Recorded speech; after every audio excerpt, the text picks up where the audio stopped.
Hi everybody, welcome back to the channel. My name is Chair and today we are going to be recapping the album The Bridge by Billy Joel.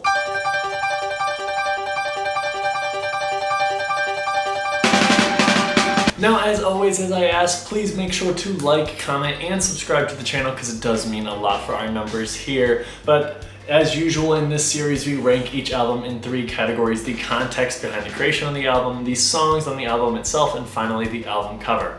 Now, I might sound a little rough and patchy. I am currently getting over a small cold. But nonetheless, starting off, we find a reminiscing Billy Joel coming off yet another great album, An Innocent Man, where Joel was embracing the 50s sound of soul music that he loved listening to while he was a kid. I think Joel continues that nostalgia a bit into his 10th studio album now, as he regroups with the same backing band and producer Phil Ramone, and that can easily be seen with the appearances that we see on this new studio album. Musician idols that Joel looked up to like Steve Winwood and legendary pianist Ray Charles. On the flip side of that nostalgia, this album has a very 80s production. This is mid-80s Joel, and you can very well tell, chasing new wave sounds like The Police that were really popular at the time, and even having Cyndi Lauper duet on one of the tracks really dates this album for me, and I think that if you listen to this, you could probably tell that as well. Another huge moment for this album is that it ended the long-term contract that Joel signed all the way back at the beginning of his career with Artie Ripp and Family Productions. I don't know if you remember from those earlier videos in his starting career, but Joel dealt with a really slimy, schemy production company headed by Artie Ripp, and since he signed to a 10-album deal, he was still making money off of all of the albums that Joel would make for his first 10 albums. That's why you see that little Family Production symbol on a lot of Joel records up to this point. It was almost 20 years of a Damocles sword taking residuals from Joel's music, as Artie Ripp was just profiting off of the success of another man. Other than that, there really isn't too much about this album. The Bridge was released on July 25th, 1986 and peaked at number 7 on the Billboard 200. It also had 2 top 10 singles with A Matter of Trust and Modern Woman. This album didn't actually receive any Grammy nominations for Joel, which the last time that happened was 1976, a whole decade prior, and also reviews weren't as favorable as Joel's had seen in the last decade of his career. Surprisingly though, Joel agreed with the critics. He later would go on to say that this album was extremely rushed by management, and by the end of the recording sessions, Joel all but pretty much gave up on the project. And I think that really helps with the context, because there really isn't a full picture or image or goal with this album. There's not a lot really it's going for or pushing anything. If anything, it's like Joel is pretty much selling out into the 80s MTV music sphere. And instead of doing anything revolutionary or doing something new that Joel was doing the last maybe 5 or 6 albums, we got a very just rudimentary pop album that just kind of sunk beneath the waves. For that, I'm going to give Context a 2 out of 5. If anything, this album is just going through the motions, and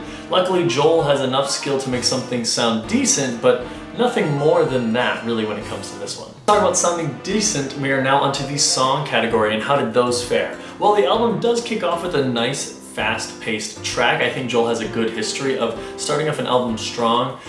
This album starts off with Running on Ice, a very frantic piano-played song. I think the drums on here are also very, very nice. Then we do kind of get that plain and plastic pop songs that I was talking about with This Is the Time and A Matter of Trust. The latter had a music video which showcased Joel's new wife, model Christine Brinkley, and their new baby, as well as 2 Beatles. We then get to the most 80s produced song I've ever heard with Modern Woman. It's so on the nose, it just absolutely makes it worse. Then side 1 ends with a lovely duet with Ray Charles as they sing about their first love in life, the piano on track Baby Grand.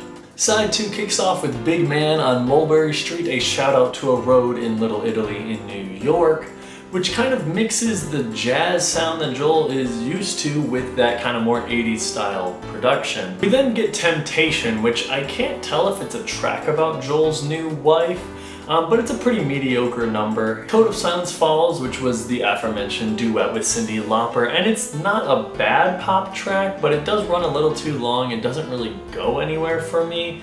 And then the album ends with Getting Closer. I think there's something there, but it's not fully fleshed out and nothing really to write home about, but some decent sounds. Overall, I like 2 songs on this album, that being the opener and then Baby Grand with Ray Charles. I think the production on here I'm just truly not a fan of, which sounds hypocritical of me as we get into later artists that I love, Elton John. But there's not a lot of terrible numbers on here, maybe other than Modern Woman I really don't like. Getting Closer and Code of Silence are close to a likable song for me, but I feel like are just missing that special ingredient, which I know Joel is capable of, but at this point I guess he just really couldn't be bothered. Like I said, everything else just floats under that bar of mediocre pop music of the 80s, and with this ratio of liked songs, that gives the score of a 1.1 out of 5. A very poor score, but I'm not really shocked by that. And then of course the final category is the album cover.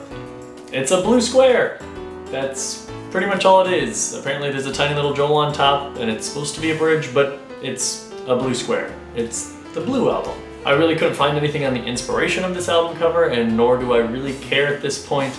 This album cover gets a score of a 1 out of 5. That gives the bridge a final score of a 4.11 out of 15. By far my least favorite Billy Joel album, and that has been this way for a while. If you go back to our very first video on this channel where me and Claire ranked the Billy Joel albums, this was my bottom, and then it was pretty close to the bottom, I believe, on Claire's ranking as well. Like I said, Joel pretty much sells out on this album, and I feel like it actually can be heard when listening to the tracks here.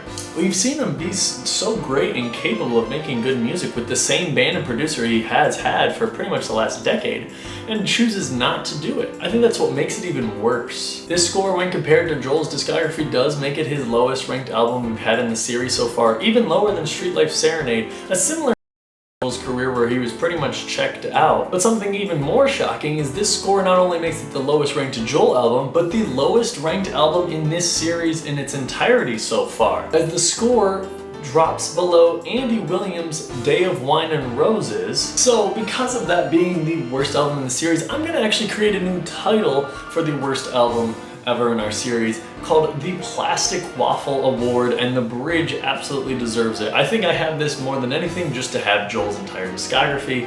I really wouldn't be bothered to own this otherwise. It's a very mediocre 80s pop record. And I do wonder how long it will hold this title of the worst album I own. However, join us next time as we look at Joel's follow-up album, Stormfront. Will it be as bad as the bridge? I sure hope not. But make sure, like I said, as always, to like, comment, and subscribe. It does really mean a lot to me and the rest of the team. And of course, I hope to see you in the next episode.